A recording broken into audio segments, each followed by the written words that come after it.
Good morning and welcome to Identity Leathercraft.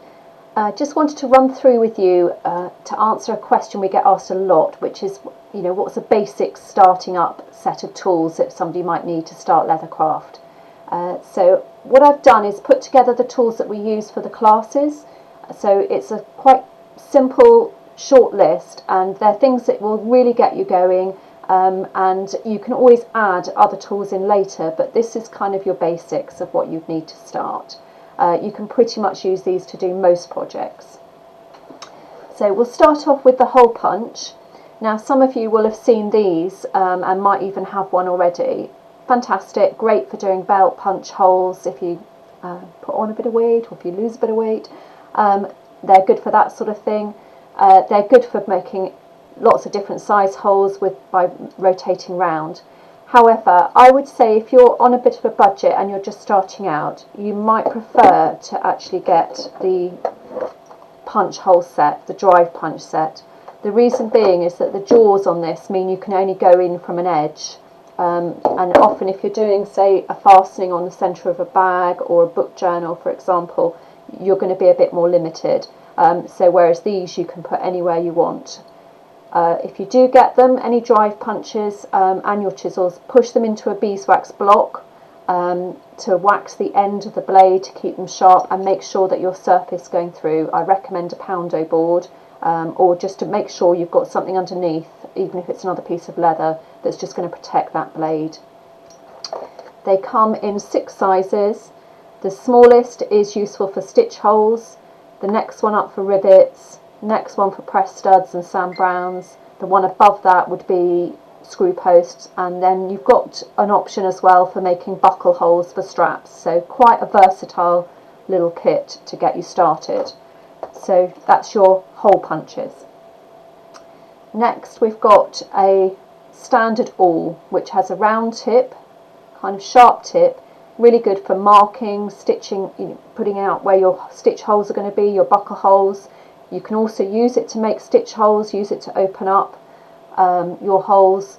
So yeah, definitely would recommend this. I've actually sanded a bit of a corner off that, which just stops it rolling off the table, which was just a really helpful thing.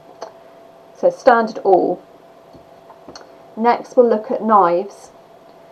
This is my favourite knife. It's called the clicker knife. It's got a lovely ergonomic handle to hold.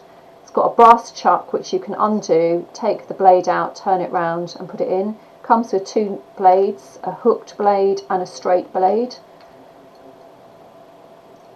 and you can strop it really easily. So I'll move on to the strop in a second, but definitely worth having a strop. But yeah, I really like this knife. It's not cheap, but it's a great knife, and it's probably one of my go-to knives. So turn that back round and put it away safely, which is another feature I do quite like of it, so I can store it like that and protect the blade. If you can't stretch to that, then a utility knife is fine.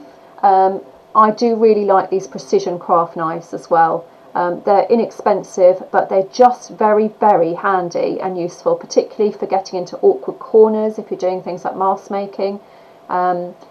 Or just cutting a curve or a corner. You can actually even use them on quite thick leathers because you can just keep working your way through. So I do find this a really, really good knife and definitely worth putting into your kit. As I was mentioning just a minute ago, you can strop as well. This is a little mini version of our hanging strop. It's special leather that's made with the chromium paste already in it, and that helps you to polish out your blade. So you can see there that it's got dark on it. That's where the little metal particles have been polished off the blade, and they're the things that catch when you're trying to cut. So it was that colour, but because I've used it.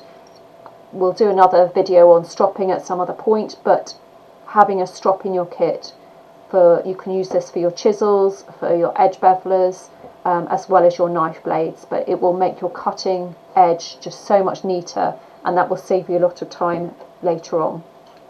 So precision craft knife. And then we'll go on to the chisels, and I'm going to include the groover here as well. So this is the adjustable groover. It has a little screw here, and you can move this arm up and down as to which width you want, and it will create a groove or a channel in the leather for your stitches to sit in. Really lovely tool. It is for right-handed people. If you're left-handed, you'll want to use a freehand version of it, which is more like a little pen, but I'll cover that again on another day. Useful tool. It has a guide for you to keep your edge, so you can create a nice even channel for your stitches to sit in. If you are on a budget and you can't run to that and you want a tool to miss out that groover, and you can use this chisel to create a line on your edge. So if you imagine holding the chisel up like that, then you can draw down, try and do it so you can see it. You can draw down like that, leaving a mark in the leather which will give you your guideline, and you can, if that was on a curve, you could follow that round. So you can use the chisel to give you that guideline, particularly when you're making smaller projects and that having a channel is less of an issue. It's more about where you're going to position this chisel when you're making your chisel holes. So that leads me on to the stitching chisel.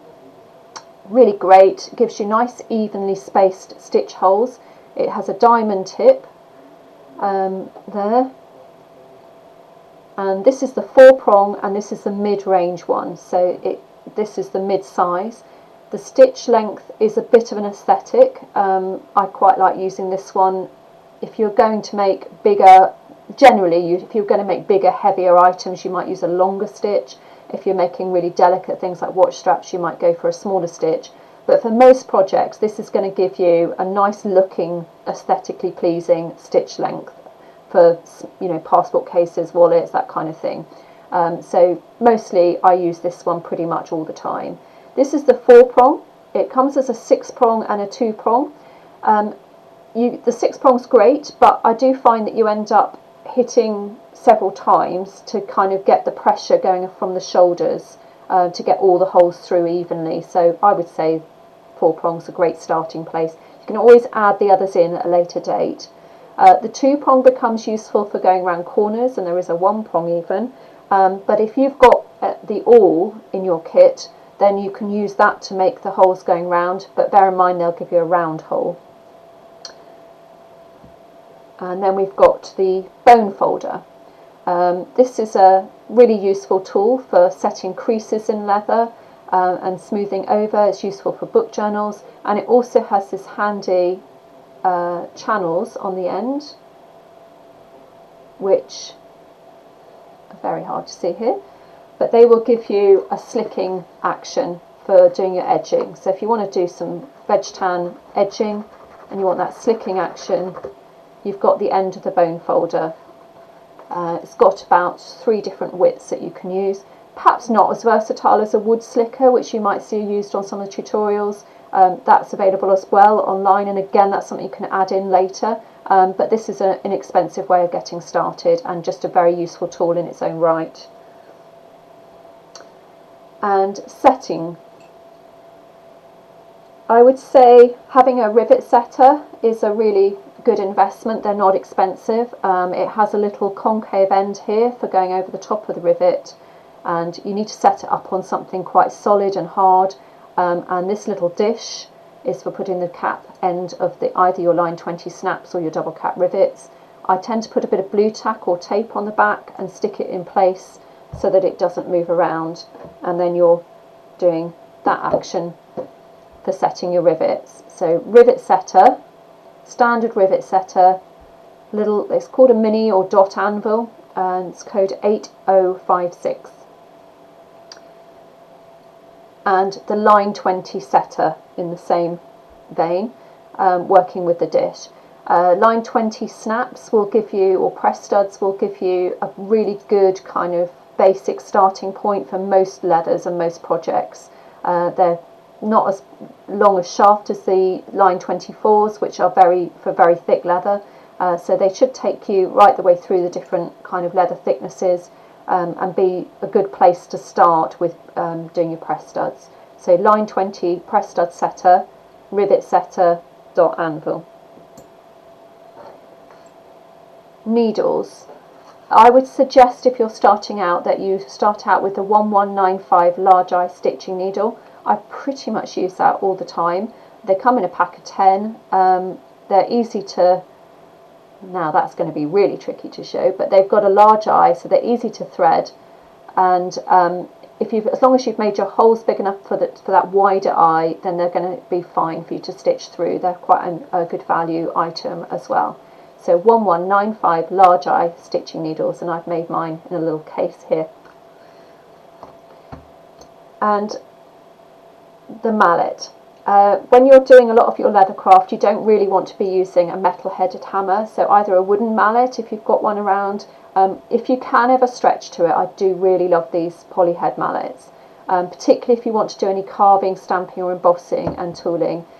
They've just got a really lovely heft to it, and it just makes a much better outcome, and also they're good for setting and all sorts of things, and chiseling.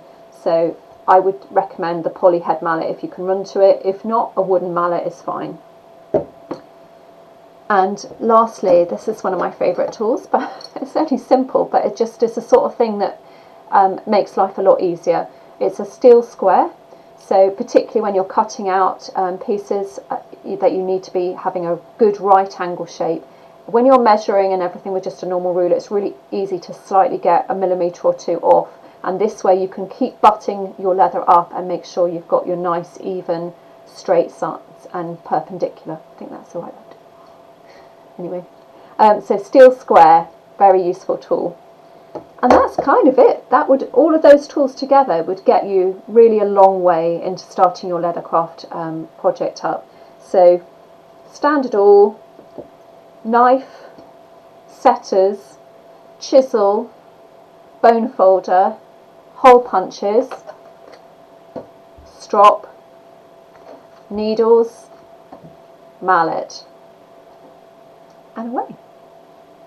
If you have any questions, please do mail in at mail@theidentitystore.co.uk and we can help. Or do visit our website. We have a lot of information on there.